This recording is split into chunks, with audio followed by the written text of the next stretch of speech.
Hello friends, day 1 of home food cloud kitchen. ఈరోజైతే నేను టోటల్గా 1 ఆర్డరే వచ్చిందండి. జొమాటో నుంచి వచ్చింది. అది కూడా హాఫ్ లైన్ అయితే ఇంకా ఏం రాలేదు. ఎందుకంటే మనం ఇంకా హాఫ్ లైన్కి ఏమీ చేయలేదు కాబట్టి ఆర్డర్స్ తీసుకోవడానికి. సో ఆన్లైన్లో అయితే జొమాటో నుంచి ఒక ఆర్డర్ అయితే వచ్చింది. ఒక ఆర్డర్లోనే 3 ఐటమ్స్ అయితే వచ్చాయి మనకి.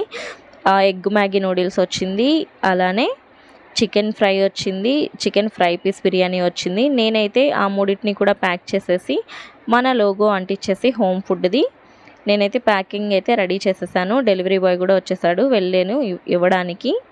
అలానే ఈరోజు సేల్ వచ్చేసి 529 అండి. ఇది సేల్ మాత్రమే, ప్రాఫిట్ కాదు. నేను ఎవ్రీడే కూడా అప్డేట్స్ అంతా కూడా పోస్ట్ చేస్తూ ఉంటాను. ఏ రోజు ఎంత సేల్ చేస్తున్నాము అనేది. ప్రాఫిట్ మాత్రం మంత్ ఎండ్కి అయితే చెప్తాను. సో ఈరోజైతే ఇలా గడిచిపోయింది. అండ్ రేపు చూడాలి ఆర్డర్స్ ఎన్ని వస్తాయనేది. స్టార్టింగ్ రోజే 1 ఆర్డర్, అందులో 3 ఐటమ్స్ వచ్చాయి కదా. సో కొంచెం హ్యాపీగానే ఫీల్ అయ్యాను. ఇంకా డే 2లో చూడాలి.